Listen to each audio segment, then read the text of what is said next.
I would like to start a conversation with asking him to clarify the idea of bullying, because all of us have experiences with bullying, but mostly that is confined to schoolyards. And my question is, how is this concept, which we get acquainted to at a very early age, then scales up to a larger societal scale? Thank you, Akos. First of all, let me just say I'm so delighted to be back here. I spent many years in this department and on this campus, serving in different ways as a researcher and teacher and also in administrative capacity.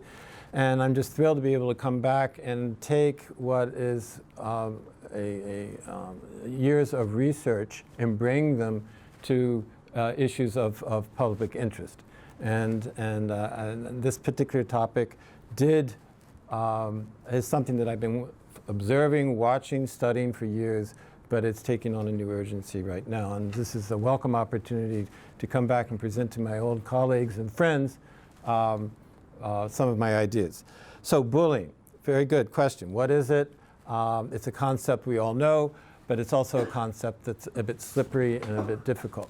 So as you said, Akos, we're all familiar with the use of the word bullying in the K through 12 context, meaning primary and secondary education. Those things that go terribly wrong in the locker room or in the cafeteria or schoolyard, right? And but about 10 years ago, actually just as I was beginning to pick up on it myself, it's begun to migrate, that term, and it's beyond the confines of the school, beyond the confines of the schoolyard, the cafeteria, and so on, where all this bad behavior generally is understood to take place, okay? And so how does it scale up, or how does it move around, and how has it moved around in the culture? So first of all, let me just say that in terms of, let me just describe what bullying is. Bullying is it's an act of aggression and coercion. I think we've all experienced it in our primary and secondary years. And the one thing about, however terrible that experience was, it's understood that we'll get over it. Oh, you'll get over it was often a frequent response to a tearful child or student. It was understood to be maybe part of a developmental stage that we will all grow out of. But it was not something that was understood really to persist in childhood, either in the form of a memory or in the form of a new experience, okay? So what it does is, as I think we all know, it's a very preemptive form of aggression. It comes at an unexpected moment in many cases. It can even come from an unexpected source. Notoriously in schools, best of friends turn on each other and betray each other and treat each other rather shabbily. And it's a form of preemptive aggression that is meant to put the other party, the opponent, or rather the target, the ex-friend, on the defensive, humiliate them. Better still if it's done in some public manner that's witnessed by others, and particularly if you're thinking of the more larger political context, recorded by the media, all right? So there's a publicness to it that gives it a particular edge, but it doesn't have to be public. A lot of this can take place, obviously, just between two individuals, out of earshot and sight of other people. So that's what bullying is. Now, it's been studied by social psychologists and others, and psychologists in general, and when it becomes a policy issue is when it becomes disabling, meaning it prevents, in the K through 12 context, the child from being able to come to school, pursue his or her studies, and graduate and go on. And so when it has that kind of outcome, that sort of destructive outcome, when it really transforms the capacity of the student to perform, then it becomes a real issue and has become a real concern. Now, 10 years ago, began to migrate, and this is a whole, to other arenas of public life. Workplace, obviously the media, that even goes back, I would say, 20, 25 years ago. Now, speaking of the realm of politics, bad behavior is nothing new. Politics is not about being nice. It's not. It's an aggressive arena. So bullying, in this funny sense, has always been there, but it's never been named as such. And why now is a really good question. So what do they so what are they, so scaling up, say, to politics, what's the difference, or what's the difference between this kind of bullying that we may have experienced, say, in high school or whatever, and something called political intimidation, or what I call public bullying? Well, they actually share quite a bit. And not simply this preemptiveness and this notion of, and this seeking out to humiliate the other party and paralyze the other party. But what they share is also, as a common weapon, is to target the other person's motives and character. Now, why target the other person's motives and character? Well, first of all, and primarily, it's something, these allegations about motive and character are difficult to prove, all right, but they're even more difficult to disprove. And that throws the other party on the defensive. How do you explain away an accusation of motive or of character to, and particularly in a public forum of some kind, be it on television or in a debate or on the street or whatever? It's extremely difficult to do. And it's particularly extremely difficult to do in a harsh political climate where cynicism reigns, cheap, speculative speculations on people are run wild. So that's a very difficult environment in which to counter these kinds of baseless accusations, baseless allegations. And so put on the defensive, it's seen in this kind of harsh environment as a sign of weakness. And then given our current harsh climate, which is a kind of gladiatorial theater of dominance, any sign of weakness can be fatal to a political candidate. So that is what public intimidation and bullying can do, is really discredit the other party through this form of aggression. So to what extent do you see this as a scaling up of something that people learn and somehow do not forget from high school? And to what extent do you see this as sort of a larger sign of the infantilization of society and of public life? Okay.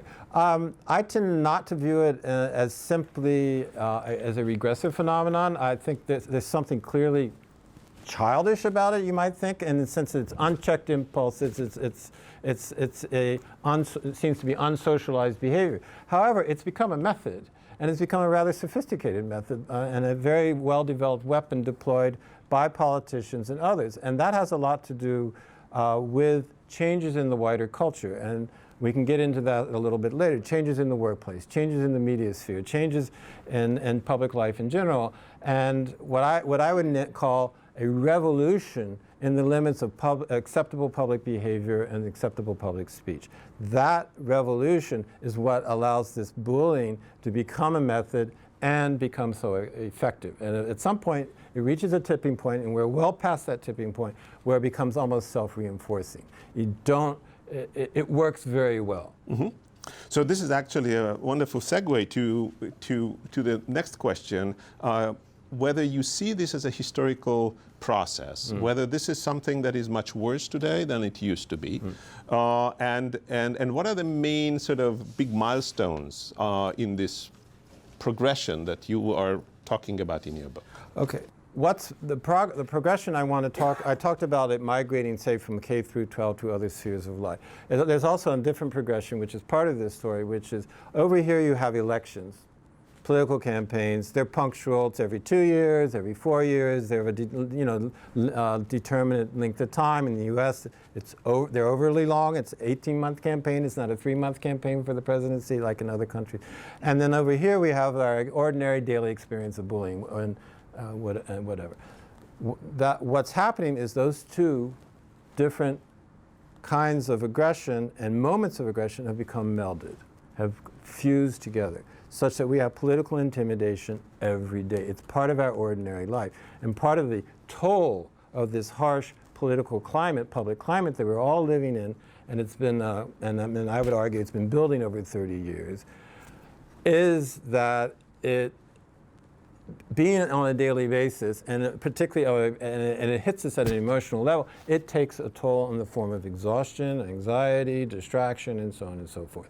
But to return to your question, in terms of historical examples, politically, very simply, we can go back to the first racist attack ads that I think some people in this room still may remember, which are like the Willie Horton attack ads of 1988, featuring a recently released felon who then committed a murder or rape, and it was used to basically discredit and destroy the candidacy of Michael Dukakis. All right, it wasn't the only; it was one of the major elements that helped destroy his candidacy. Then another example is what happened in Florida in 2000 during the presidential elections. Political operatives were sent down to intimidate the poll workers who were counting those hanging chads, if you remember that whole episode. And that was just part of a whole campaign orchestrated not simply in Florida, but actually nationally, to basically win the election at the expense of democratic participation. All right, followed by a year later. Several years later, or actually right before that, we had the impeachment of Bill Clinton. All right, and then several years before that, if you remember, in 1995, we had a government shutdown. And we're facing a possible government shutdown, if not this month, perhaps next month. All right, so there are these political examples of very aggressive tactics which violate either standard or tacit protocols, understandings of the limits of acceptable behavior in the realm of politics, and so on and so forth. Now, there are other things, but there's this other history.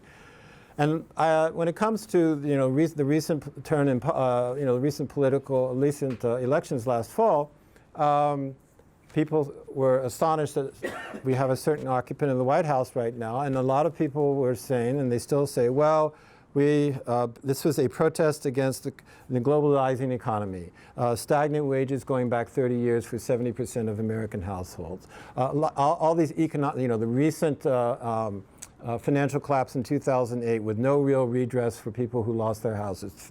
13 million people lost their mortgages. All right.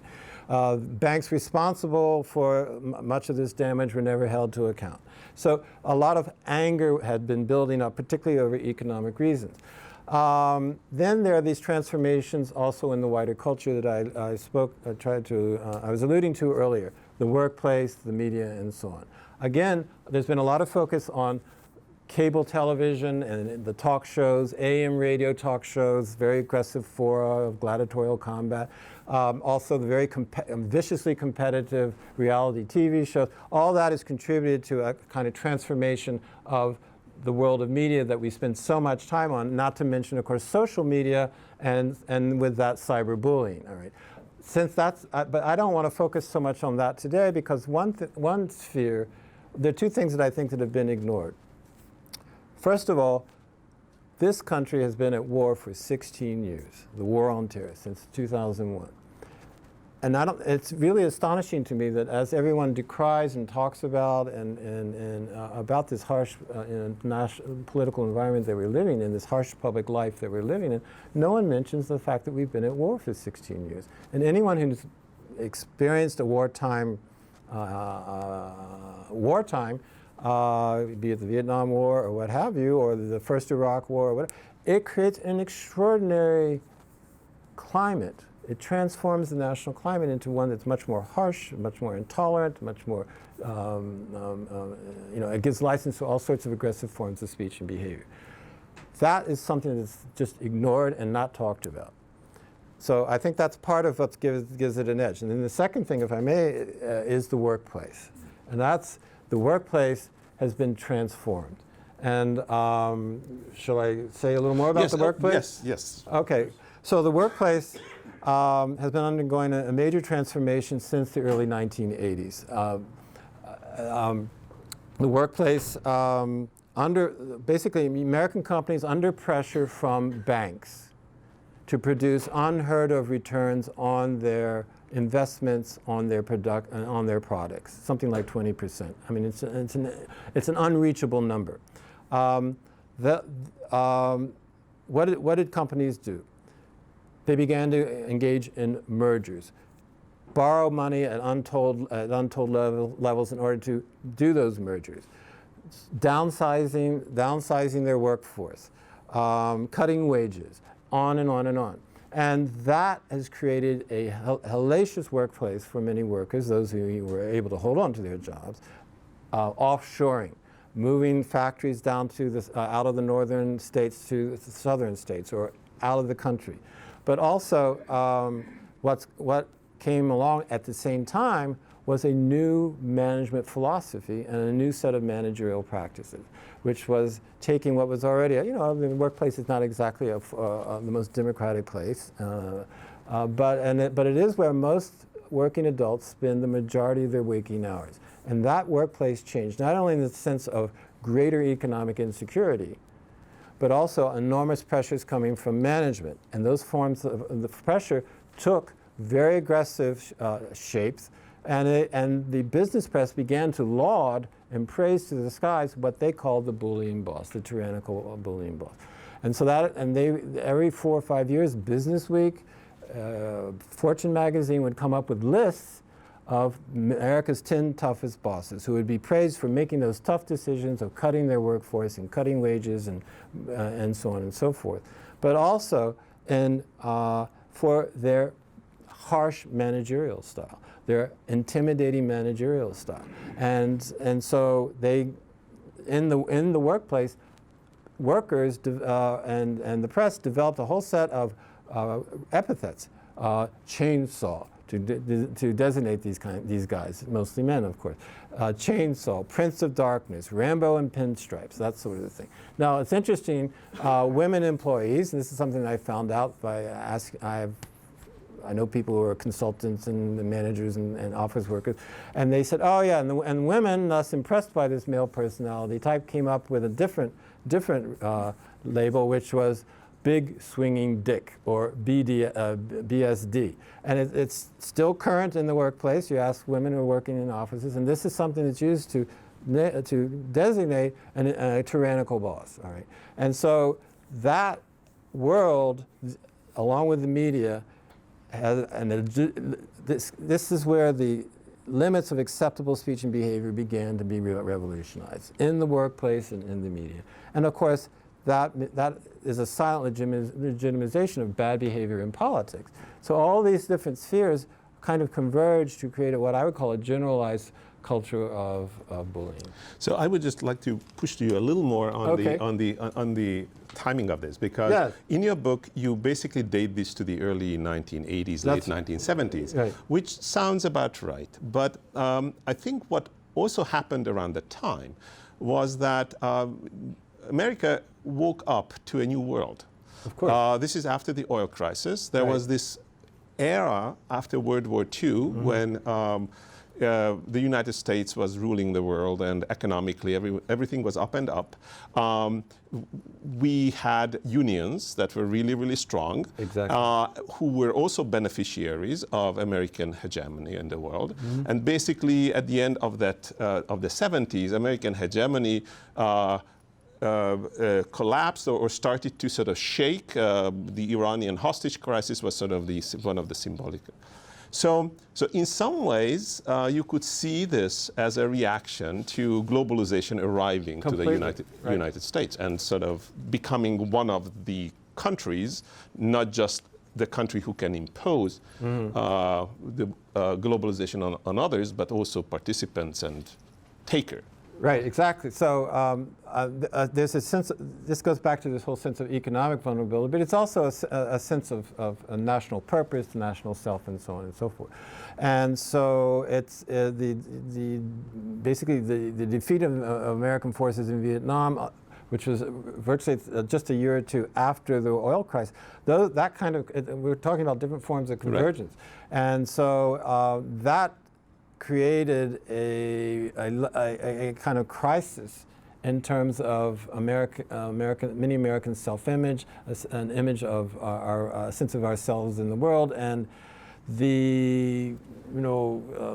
many politicians campaigned on getting beyond the what was it called, the Vietnam syndrome, or some sense of hesitancy that was introduced into American foreign policy and American sense of purpose in the world, which was a lack of self-confidence. That self-confidence was damaged. And so But also, you know, you could read it as some of it as a sense of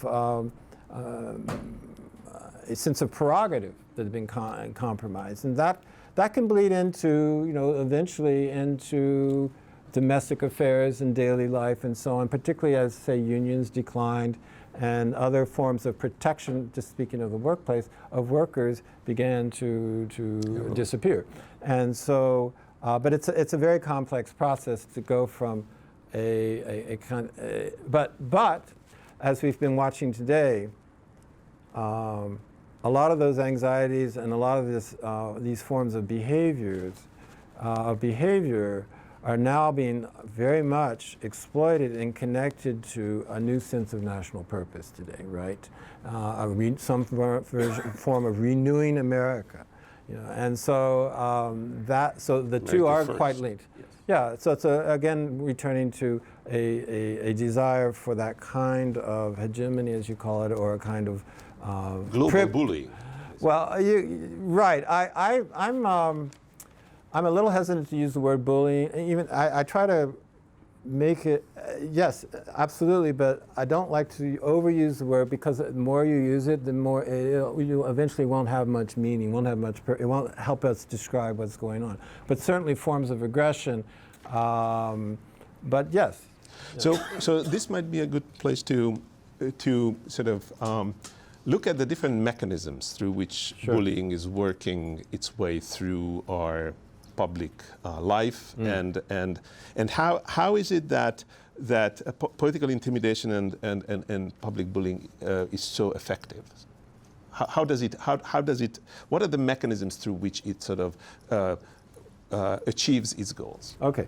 Well, again, this will just repeat many things I think you already know, but part of what I hope this book can do is draw the lines between the dots. I think we all know the dots, maybe the lines are not so clear, and provide a certain kind of perspective. So, first of all, as I said, it's preemptive. Speed and surprise are everything. And when in a media-saturated world, the element of surprise is absolutely capital. It creates a buzz, but it also bespeaks power, okay? And that is just absolutely crucial. And then comes, I would say, particularly speed and volume, meaning it's not just one event, it's a whole set of events. It's not just at the end of the week or over the weekend or whatever. It's every day, all right? And it's this repetition. And this is, of course, aided immensely by social media, where you can actually, it becomes a 24/7 thing. So going back to my point a little bit about, say, daily bullying, which hopefully none of us has had on a daily basis, but it's more woven into daily life. And then this political world, where it's part of a, say, campaign, the two, in my opinion, have come and melded together such that we get political intimidation and bullying, public bullying on that daily basis. And that's made possible through social media. And it's, social media is obviously a culprit here, because it's an enabler. It's an enabler, and what we see now is, so if you look at the last 50 years, we see that people got more and more choice in terms of what they have to listen to, and what facts they have to expose themselves, and what opinions they have to expose themselves to, and that. So how do you see that as sort of incubating a certain viciousness and a certain sort of aggression? Well, it makes it easy. I mean, it's I think early on with email, all right, not even social media. I think part of the problem with email is, one, everyone experienced it. It's easy to write something and then hit the send button without really thinking twice. It's also that those short telegraphic messages can be interpreted in different ways. There's not enough information, not enough context for the receiver to understand exactly, what your tone is, what you're really trying to say, and so on and so forth. So lots of miscommunication happened back then. Lots of strife, lots of unfortunate conflict. But then those who are of that mind exactly know how to use that precisely to achieve those effects. So social media is something. one thing that social media is particularly good at is to personalize it in a certain way. I mean, as strange as Facebook might be and impersonal it might be, it offers a strange form of intimacy in public. All right, the tweet is from you, or it comes directly to you, and because it comes into your Twitter account. So it turns something that might have been just a spectacle of public viciousness that you would witness and it would be highly uncomfortable, discomforting, and so on, into something that in which you are directly it comes directly to you, and it elicits some kind of reaction, even if it's one where you're trying to ignore it. But you can't. It's more inescapable, and it's also more, and it cuts a little more deeply, and it's also much more easy to participate in. You just tweet back, you post, you share, what have you. It's very, very easy to get caught up in these kinds of back and forth, and they can be very destructive. Well, at the same time, there is also a self-reinforcing process whereby you are communicating with people who have nothing but praise and encouragement for you, which of course sort of makes you even more determined and less considerate of the consequences. Right. But there is another thing as well. I think that there is a general lack of decorum.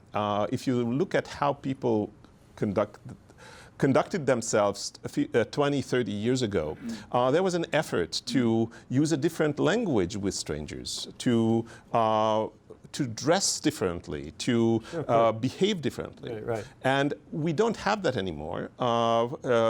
We are sort of informal everywhere. Right. And that is partly because there is so much information out there about every person. You don't have to signal that you are a good sort. Right. So that also creates it removes an obstacle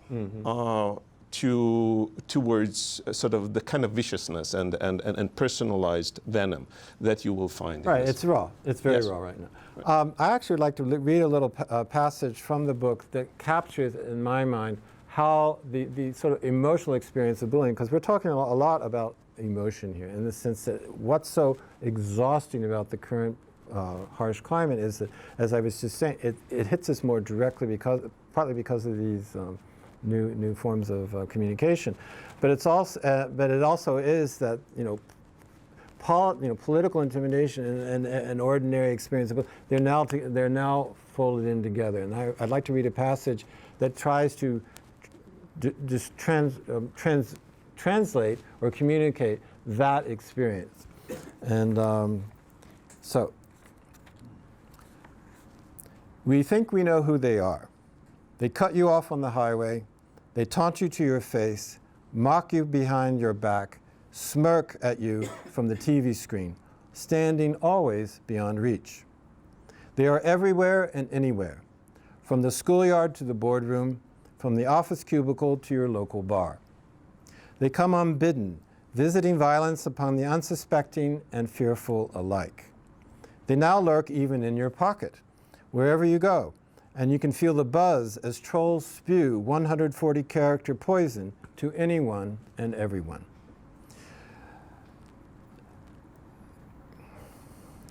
You can't get away, even when you go home, you can't get away from the pervasive climate of intimidation and disrespect. You turn on your TV or laptop, and there they are, injecting venom and fear through old and new media.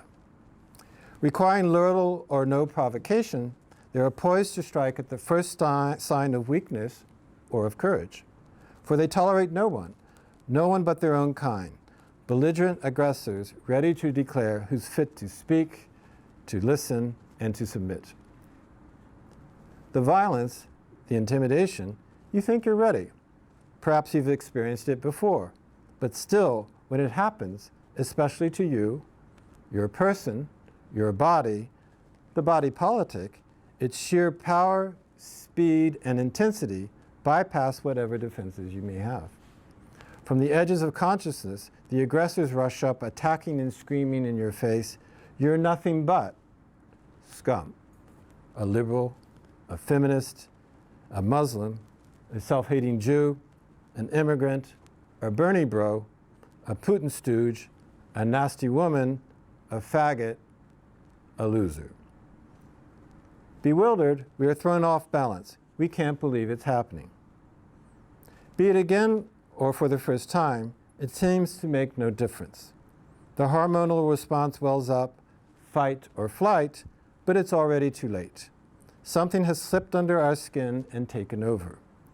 Disoriented and at a loss for words, we have the creeping realization that whatever our sense of self was before, we can never quite retrieve it again. Thanks to bullying, we find ourselves forced into a life divided between what we are, or rather what we have become, and a former self that the bullies have somehow persuaded us and convinced us that we've lost. Something or someone has intruded, and violently so, and changed us. Our self-representation has been wrested away. We are, as it were, beyond our own reach. Something else is there, intimately there, a power and a weakness that we can't control. Captive of our potential weakness and the aggressor's potential violence, we have entered into the infinite fearful regress, in fact, of future threat. If there wasn't a relationship before, there is one now, unbreakable even as it breaks us. If our sense of humiliation is severe enough, we respond by reasserting ourselves through bullying others in turn. Or in the case of the extreme distress of isolated young U.S. males consumed with self-loathing, taking a gun and shooting down teachers and students in classrooms and hallways before dispatching their own selves to oblivion. With bullying, the unthinkable has happened, and we feel betrayed, both by aggressors, but also by ourselves. How did they dare, we ask? But also, how did I let it happen? And there begins the endless search for a response. And part of the reason I wrote this book was to respond to those two questions. So actually, in these beautiful passages, there's also a little kernel of the perverse part of bullying, which is the relationship. Yes. So one of the things about bullying is that it creates an emotional bond. Yes. And I think one of the reasons why bullying is so pervasive and people react to this, and we cannot really ignore it, is because it creates an emotional immediacy and a tension in the world of data deluge where nothing gets really, really focused on, that has a very, very perverse attraction. And I think when there's also a familiarity to this. So because it operates on such a visceral level, complicated issues can be simplified to these very, very simple things that you recognize from your own immediate experience. Exactly. So authenticity becomes an issue. So one of the strangest things about bullies is that no one doubts their authenticity. Nobody doubts their honesty, right? They are acting out of real viciousness, which is not mendacious, but which is sort of what they are. Yes. So how does that stack up? All these things which we sort of, in a very strange way, react to, because those are authenticity, connectedness, focus, because that's another thing. The anger gives you a focus, right? Right. Exactly. So that is sort of the attractive side, if I can use this word, right, of this whole process. Well, there's a lot to what you're saying, and just going back to the realm of politics, and as opposed to more personal everyday bullying, why do politicians deploy particularly allegations of against people's regarding people's motives and character? It's not only because they're difficult to disprove and so on and so forth, but they're an immense distraction from the real political issues, right? It empties politics of politics. What the stakes that a candidate may have in his or her candidacy, the policies he or she may want to implement, the issues of the day that citizens are bringing to both candidates or all candidates, all that gets lost in this focus And it's an emotional focus on these issues having to do with someone's character or motive or whatever. And that focus is not simply because it's about someone's personality, but it's the violence with which those allegations and those speculations are pursued. And so, in a way, I would say that intensity of the violence, which is, and I think it's important to point out, one of the things about the intensity is this. Those who are committing, or the perpetrators, those who are committing these acts, the kind of fear they're inducing in their targets, and it's not in targets, but it's also all those who observe it, right? Because it's me next, that's the question people ask, is that intensity, it not only empties the issue, but it actually becomes the substance of the politics. Violence is what that candidate is all about, and that is, in certain cases, in certain extreme cases, in the eyes of some voters, some members of the public, that violence is the very sign of that person's freedom and the very sign of that person's authenticity. And it's not any particular one policy, it's more that violence or potential for violence or that promise of violence. And that's what's scary. You have not only an emptying out of substantive issues from political debate, but substituted for it is not only bad behavior, but bad behavior that's considered riveting and legitimate. And of course, this works very, very well with our post-secret society, Sure. Where there are no secrets anymore. Everything will come out, and the only way to sort of censor that or suppress it is to add to this the news a new one which also has emotional intensity, because That's otherwise it would not provide the.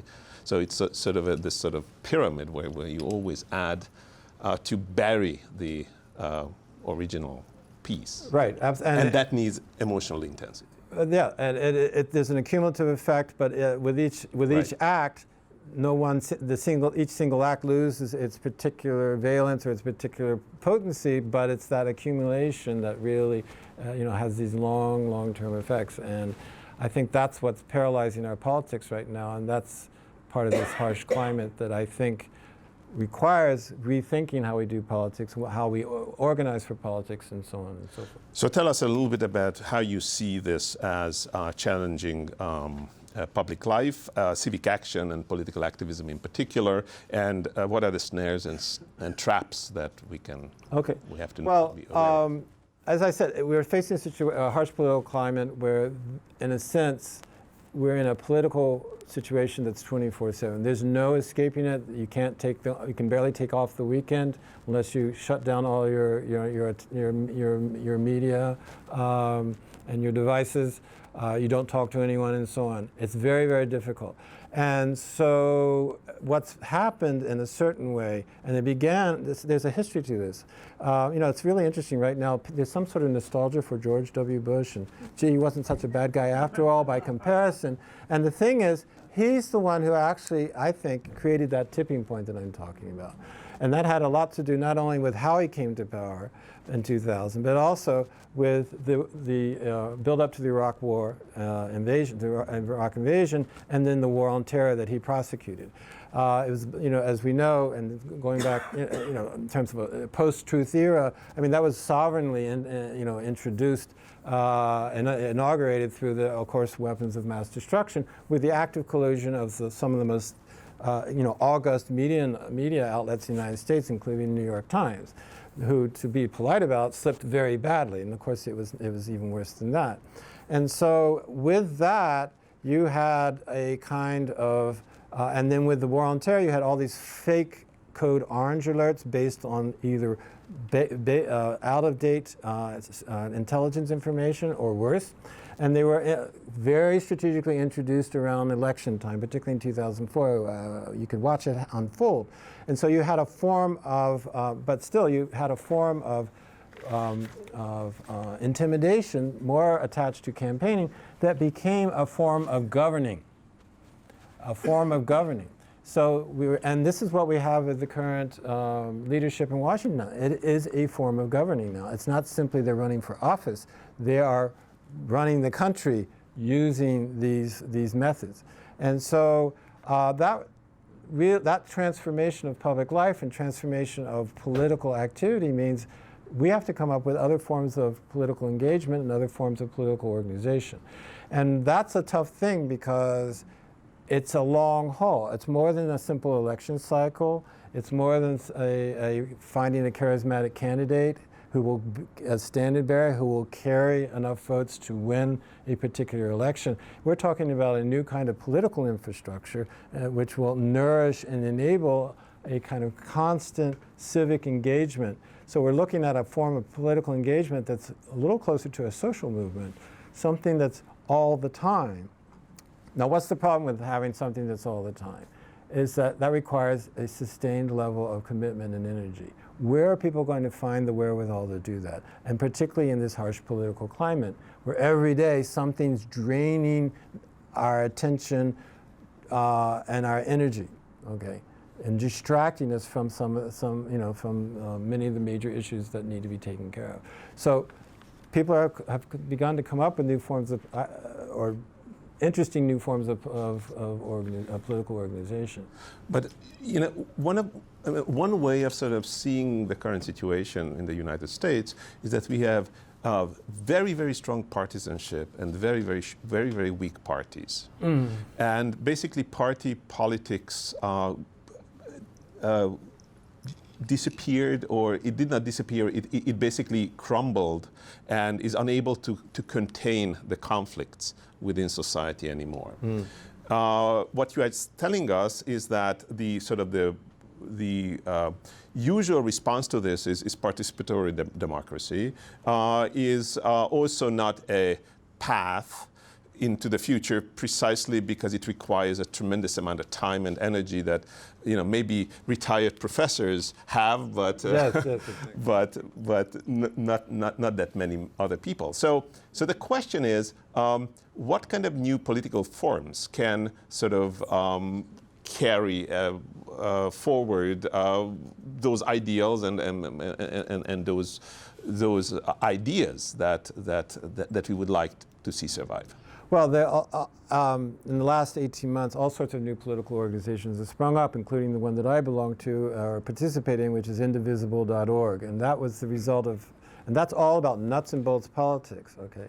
It's about pressuring politicians to preserve the legacies of the New Deal and the Great Society. So you're talking about Social Security, Medicaid, Medicare, civil rights protections, consumer and environmental protections, immigrant rights, and so on and so forth, okay? And those, and there are other organizations. There's Swing Left, there's Sister, what's it called? It's about, and they're about, and these are very much geared toward traditional electoral politics. Let's flip the Congress, let's flip the state houses that have done all the gerrymandering and so on and so forth. But there's also something more than just that. First of all, Indivisible, for example, it's 6,000 chapters nationwide, okay? And San Francisco's is the second largest. The largest is in Austin, Texas. And we meet every week for 2 hours. And every week for 2 hours, we plan what are the issues for this week, what are the issues, and how are we going to address these issues with respect to each politician? And finally, how are we going to prepare for our biweekly meeting with the senior staff of Jackie Speer, Dianne Feinstein, Kamala Harris, and also local assemblymen and senators? We meet with them every 2 weeks, and we develop these relationships. But this is nuts and bolts politics, and we follow the legislative process extremely carefully. We know exactly when to call their offices because such and such bill is on, of which they're the, is before such and such a committee. They're the ranking member, and it's in conference or whatever.